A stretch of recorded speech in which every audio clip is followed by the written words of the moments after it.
ছি, শালা আমার মতো বোকাচোদা জগৎ আর এই দুটো নাই রে। না হলে শালাই ঘরের বউ আবার কথা শুনে না। আমার মন খারাপ করে না, মা এখনই চলে আসবে। তুই জানিস তোর মা কোথায় গেছে? হ্যাঁ বা আমি জানি মা কোথায় গেছে। বল তো বাপ কোথায় গেছে? ওই 5-3 লোকের সাথে দেখা করতে গেছে বা 5-3 লোকের সাথে। বৌমা, তুমিও শেষ পর্যন্ত তোমার মায়ের সাথ দিয়ে দিলা তুমি। হ্যাঁ দিবে না বলে, তুমি তো আমার আব্বার সাথে ওই মেয়েটার বিয়ে দিয়ে দিয়েছো যে ওই বাড়িতে আছে, আমাদের বাড়ি আইছে আর আমাকে ভালোবাসে না, আমাকে কোলে লাই না, ক্যাডবেরি কিনে দেয় না। ঠিকই করেছে বে, তুই দেখি ক্যাডবেরি কিনে দেয় না, কোলে লাই না। শালা এই দুনিয়ায় ঢেক ঢেক শাশুড়ি দেখেছি, এরকম শাশুড়ি দেখিনি যে জমায়ের পেছনে ফেবিকুইক কাটার মতো লেগে থাকে।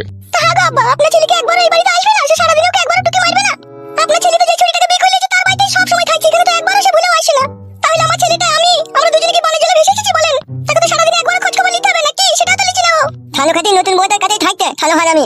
আর তুমি থানো দাদু, তুমি কিছু বলতো না, তুমি ওদেরই সাপোর্ট করতো। মাই মো থালো হারামিকে আমার আমাকে গান দিতে নেবে মুখার জন্য। তুমি আমার মেয়ে